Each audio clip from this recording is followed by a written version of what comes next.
Hi all, Miss Hart here. Today I'm going to be discussing the rise of fascism in Western Europe in the years between World War I and World War II. But before I do that, make sure you have your notebook ready and feel free to pause this video or rewind it as you're taking notes. So let's get started.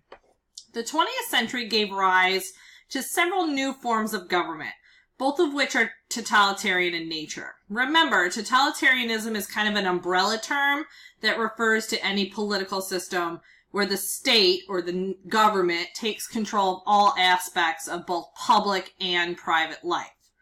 So totalitarian governments have some sort of ideology, usually like communism or fascism, that all citizens are expected to approve and support. Totalitarian regimes are also often led by dynamic, charismatic leaders and a single political party that allows no opposition. Mass communication and technology are used to spread these ideas and indoctrinate their citizens. Violence, terror, often via secret police of some sort, are used to discourage any opposition to the government and its goals. In 1917, in Russia, people had turned to communism during the revolution, and this eventually results in Stalin's totalitarian regime, as we kind of discussed and studied in depth in class. Adolf Hitler, Benito Mussolini, and Franco were other examples of totalitarian rulers in Europe influenced by another ideology called fascism. Fascists also wanted complete control over their countries and their people.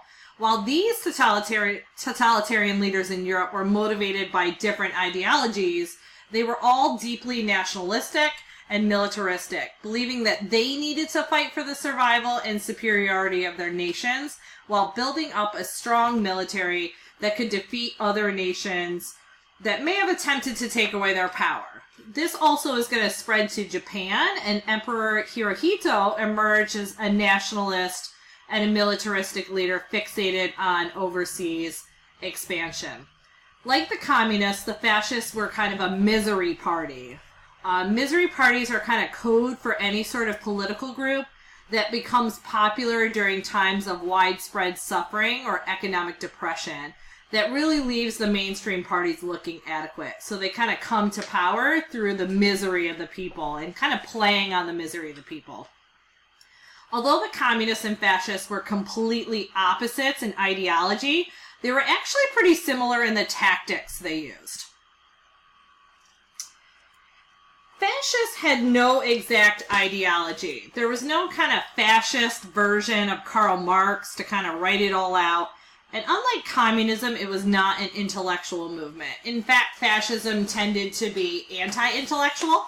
The fascists really just ripped off the ideas of other people, like philosophers Friedrich Nietzsche or Searle's reflections on violence, and used them for their own purposes.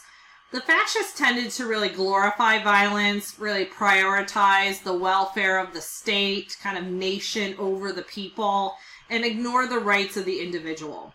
Fascists stressed nationalism and militarism, and the end goal of their regimes was to have a dictatorship that embodied the spirit of, quote-unquote, the people, and create an empire that really kind of harkens back to the glory days of some great historical past.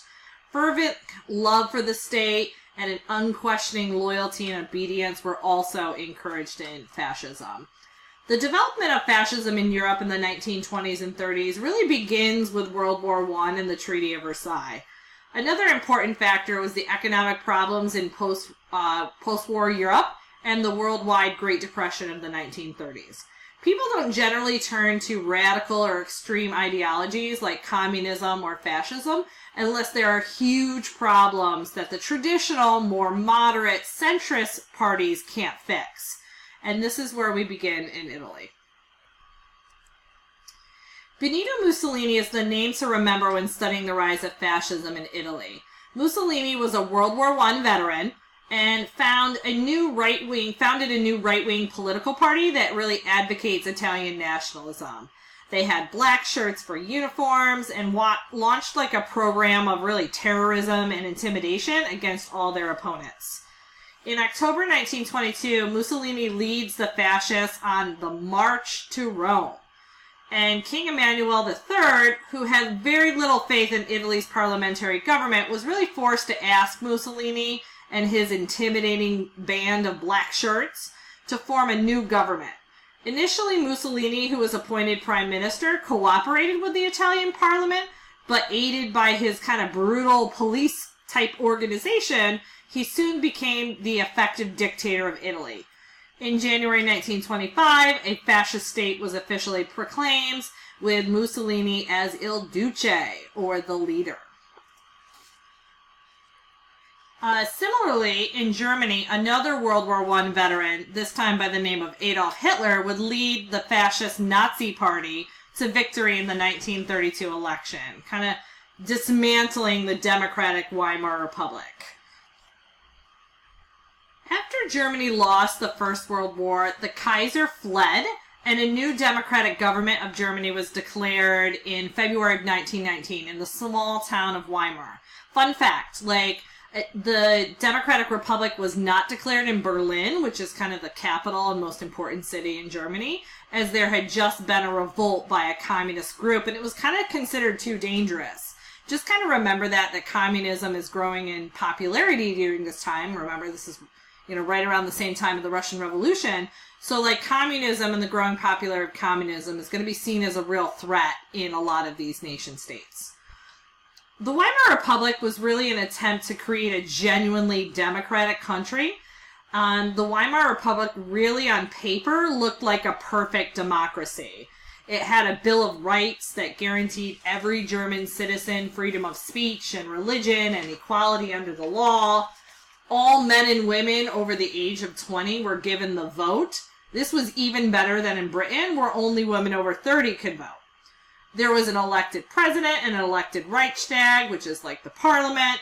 And it was the Reichstag that made the laws and appointed the government officials, which really had to do what the Reichstag wanted. So it was really the elected representatives of the people that were really running this government.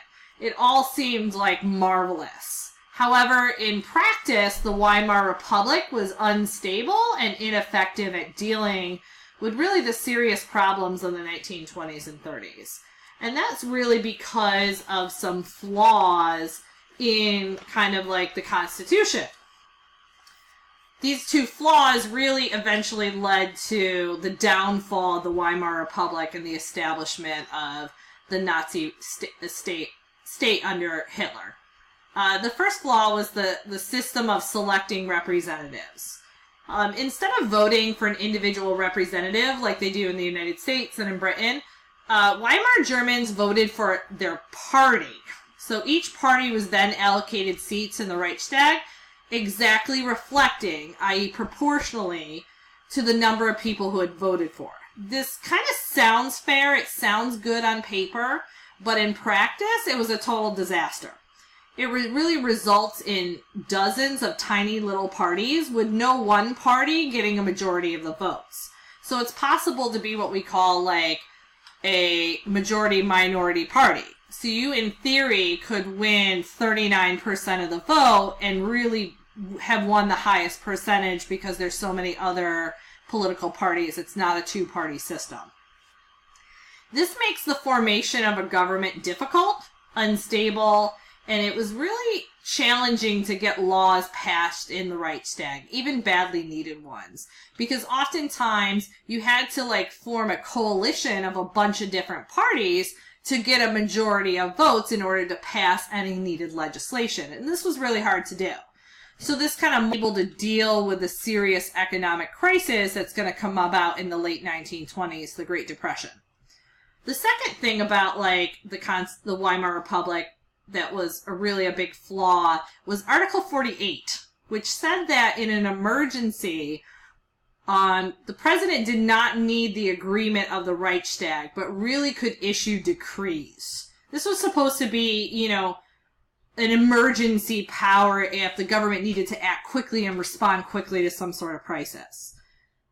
The problem was that the problem with this was that it did not say and really define what an emergency was. And in the end, it kind of turned out to be a loophole that Hitler used to really take power legally.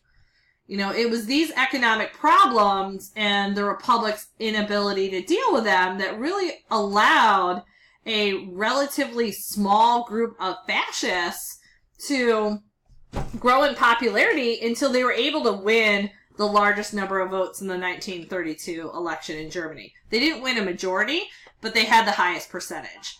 And once in power, Hitler and the Nazi Party immediately sought to ban all opposition. No other political parties were allowed. And really then this allows Hitler to kind of fully implement his Nazi ideology. That's all for today. Tomorrow in class, we're going to be looking more in depth at the crisis of the 1930s and how the Weimar Republic's response will contribute to the rise of Hitler and the Nazi Party.